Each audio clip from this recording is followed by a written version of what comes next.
Tidak dengan tangan yang hampa ku datang ke hadirat-Mu, menyatakan rasa syukurku atas segala berkat-Mu. Tidak dengan tangan yang hampa ku sujud menyembah-Mu, persembahkan seluruh hidupku di atas mezbah-Mu. Segalanya yang ku miliki, semuanya daripada-Mu, kan ku bawa persembahanku yang terbaik hanya bagi-Mu. Haleluya. Tidak dengan tangan yang hampa ku sujud menyembah-Mu, persembahkan seluruh hidupku di atas mezbah-Mu. Segalanya yang ku miliki, semuanya daripada-Mu, kan ku bawa persembahanku yang terbaik hanya bagi-Mu. Kami bawa hanya yang terbaik, Tuhan.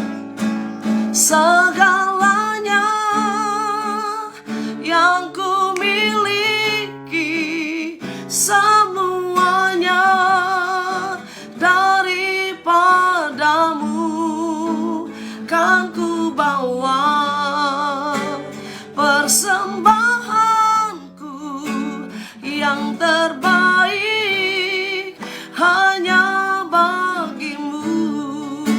Segalanya yang ku miliki, semuanya daripada-Mu, kan ku bawa persembahanku yang terbaik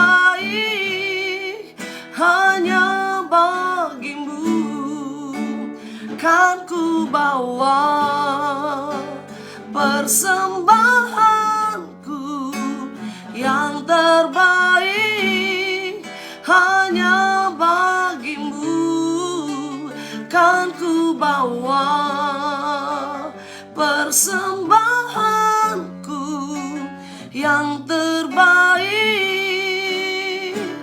Haleluya, hanya bagi-Mu. Haleluya. Segalanya yang ku miliki adalah berkat-Mu, Tuhan. Terima kasih Yesus. Haleluya. Kami bawanya yang terbaik pagi hari ini karena kami tahu apa yang kami punya, apa yang kami miliki, semuanya datang daripada Tuhan.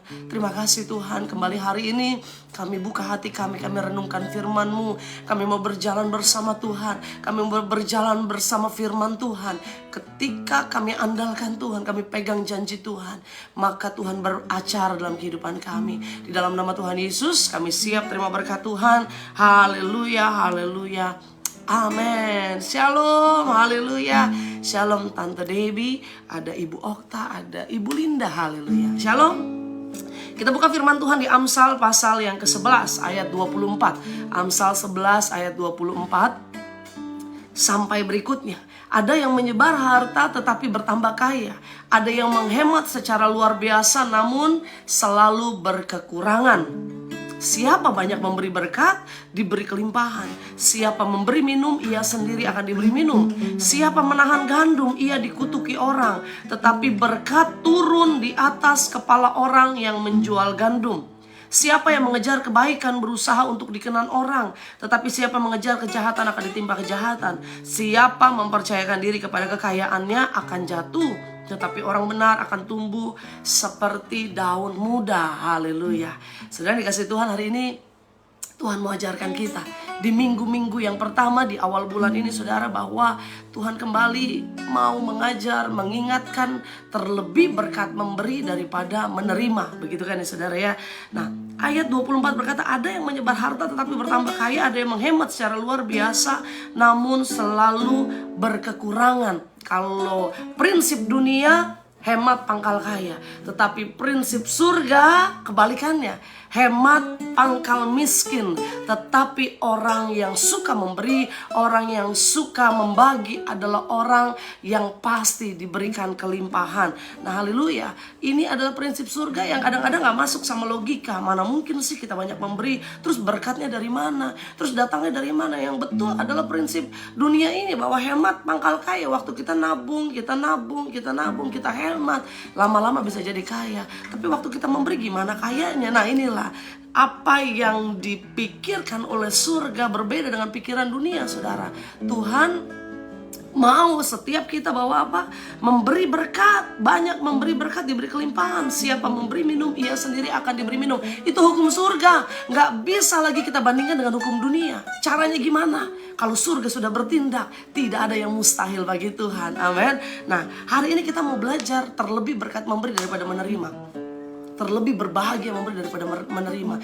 Nah, bahwa waktu kita memberi itu adalah sesuatu yang indah. Sama-sama bilang indah, ya kan?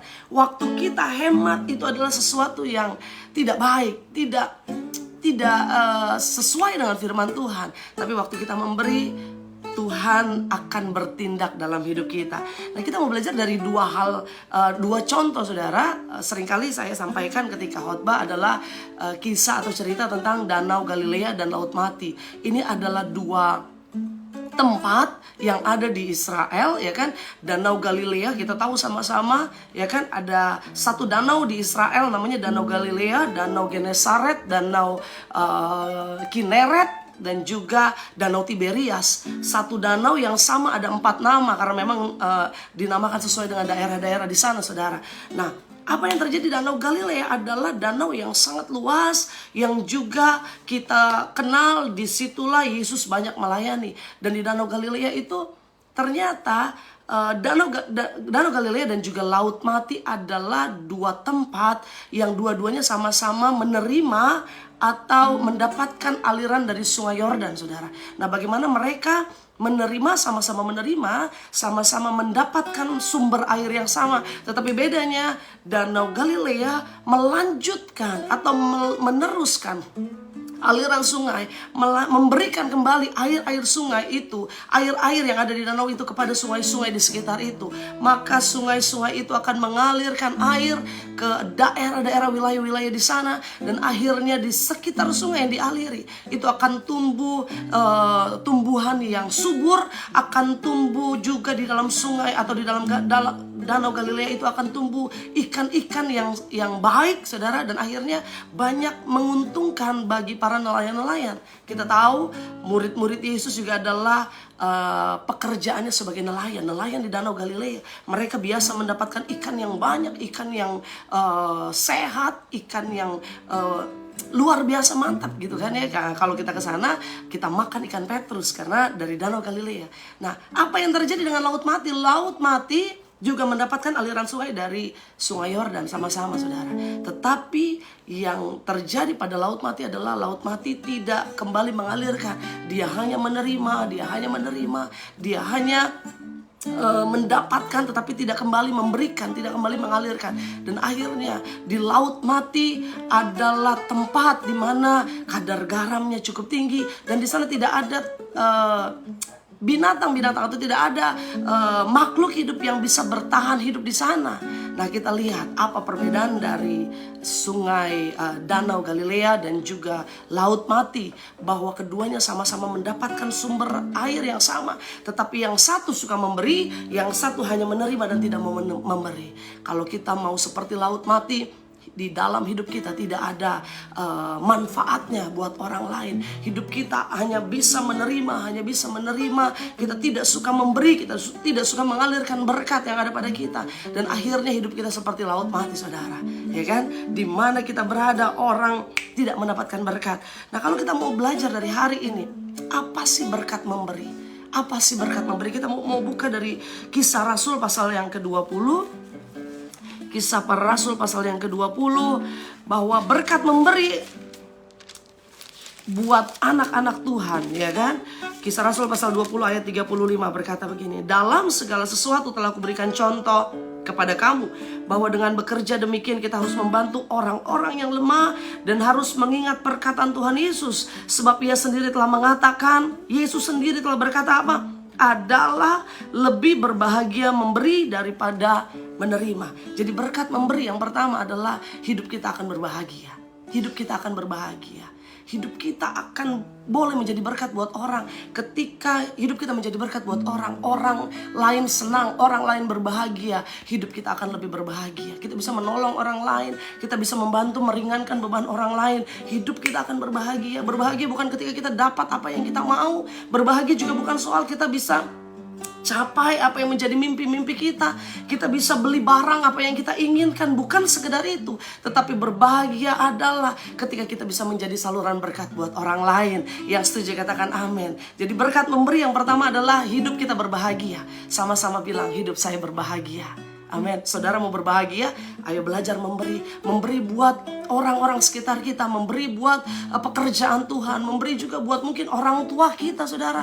Memberi tidak akan pernah kekurangan, firman Tuhan katakan. Firman Tuhan katakan dalam Amsal tadi apa? Terlebih apa? Ada yang menyebar harta tetapi bertambah kaya. Kita sebar harta bertambah kaya.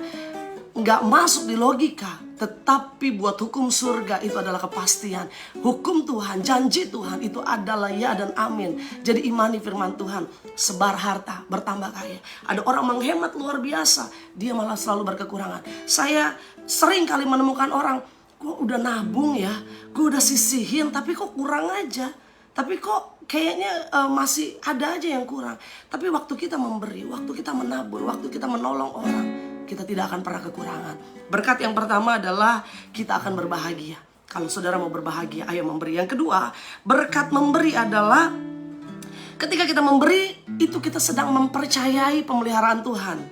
Saudara yang dikasih Tuhan, jangan cuma klaim janji Tuhan, saya diberkati, hidup saya terima mujizat, hidup saya berkemenangan, hidup saya akan melihat hal-hal dahsyat. Jangan hanya sampai di situ. Tetapi waktu kita memberi, itu kita bertindak bahwa kita percaya ada pemeliharaan Tuhan. Mungkin saudara bilang, tapi saya berkatnya pas-pasan, buat hidup saya aja pas-pasan. Ayo firman Tuhan katakan dalam Maleakhi 3 ayat 10, ujilah aku, apakah aku tidak akan membukakan tingkap-tingkap langit. Betul, itu mengenai persepuluhan, tetapi juga mengenai pemberian kita kepada orang lain, pemberian kepada sekeliling orang-orang sekitar kita.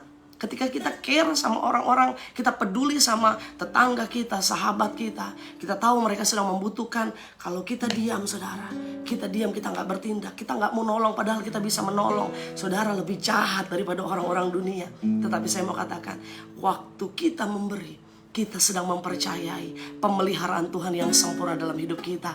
Yang percaya katakan yes, amin. Mau memberi, jangan tunggu kaya dulu baru memberi. Jangan tunggu berkelimpahan dulu baru saudara bertindak memberi. Tetapi apapun yang ada padamu beri, maka kamu akan diberi. Firman Tuhan katakan apa? Maka kamu akan diberi, give and it will come back to you. Good measure, pressed down, shaken together and running over. Give and it will come back to you. When you give to the Lord. Ya kan? Kita beri buat Tuhan. Kita beri buat pekerjaan Tuhan. Kita beri buat sesama kita. itu akan kembali kepada kita. Beri, maka kamu akan diberi berkelimpahan. Yang ketiga, yang terakhir, berkat memberi. Yang pertama, kita berbahagia. Yang kedua, waktu kita memberi, kita sedang mempercayai pemeliharaan Tuhan. Dan yang ketiga, waktu kita memberi, ayat yang ke-25 saya baca sekali lagi. Siapa banyak memberi berkat, diberi kelimpahan. Berkat memberi yang ketiga, hidup kita pasti berkelimpahan. Saudara yang percaya katakan amin.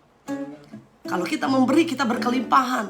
Sekali lagi, bukan seperti hukum dunia, tetapi hukum surga, hukum Allah. Kalau kita memberi, kita pasti berkelimpahan. Imani janji Tuhan. Tidak ada janji Tuhan yang gagal. Tidak ada firman-Nya yang bohong. Tetapi semuanya pasti dinyatakan waktu kita memberi. Janji Tuhan, kita akan berkelimpahan. Kapan waktunya? Percaya saja bahwa hidup kita akan mengalami kelimpahan demi kelimpahan. Mungkin berkat bukan secara materi saja kita terima. Bukan hanya, wah saya sebentar lagi saya banyak memberi, sebentar lagi saya kaya nih. Enggak, saudara. Jangan hanya kita ukur berkat Tuhan sekedar dari secara jasmani materi. Tetapi berkat Tuhan ada kesehatan, berkat Tuhan ada sukacita, berkat Tuhan rumah tangga kita bahagia, berkat Tuhan kita masih bisa melayani Tuhan, berkat Tuhan kita masih melihat keluarga kita semua sehat, diberkati, bahkan semuanya boleh sukses. Nah, itu dia berkat Tuhan, berkelimpahan dalam segala hal, berkelimpahan secara jasmani dan rohani. Itu yang Tuhan janjikan dalam kehidupan kita. Ayo memberi, jangan pelit-pelit sama orang lain, sama keluarga, sama Tuhan apalagi. Ayo belajar memberi yang terbaik, maka kita akan diberkati. Kita berdoa. Bapak, terima kasih Tuhan, hari ini Tuhan ingatkan kami terlebih berbahagia memberi daripada menerima. Karena itu biar hidup kami bukan hanya menerima. Waktu kami menerima kami senang, waktu kami menerima kami bahagia. Tetapi waktu bagian kami untuk menabur, bagian kami untuk memberi, kami bersungut-sungut. Ajar kami Tuhan. Kami punya prinsip, kami punya pedoman firman Tuhan bahwa orang yang memberi akan diberkati. Berkat yang pertama bahwa kami akan berbahagia. Hidup kami akan berbahagia, rumah tangga kami akan berbahagia, jalan-jalan kami akan berbahagia. Dan akhirnya Tuhan, kami juga sadar ketika kami memberi, kami sedang mempercayai pemeliharaan Tuhan. Bahwa janji Tuhan kami tidak akan pernah kekurangan, kami tidak akan pernah ditinggalkan. Dan pada akhirnya juga Tuhan, kami percaya waktu kami memberi, janji Tuhan kami akan diberkati berkelimpahan. Bukan hanya diberkati sekedar, bukan hanya diberkati secukupnya, tetapi berkelimpahan. Itu janji firman Tuhan buat kami ya Bapak. Berkati setiap anak-anakmu sepanjang hari ini. Ajar kami boleh memberi buat sekitar kami, sekeliling kami, orang tua kami, keluarga kami. Bahkan juga memberi untuk pekerjaan Tuhan. Bahkan juga bukan hanya memberi secara materi, tapi memberi hidup kami, memberi waktu kami, memberi senyuman kami, bahkan memberi kasih kami kepada orang-orang lain ya Bapak. Di dalam nama Tuhan Yesus, apapun yang kami kerjakan, kami lakukan dibuat Tuhan berhasil. Di dalam nama Tuhan Yesus kami berdoa mengucap syukur. Haleluya, haleluya. Amin. Selamat berjalan dalam berkat Tuhan sepanjang hari ini. Tuhan Yesus memberkati.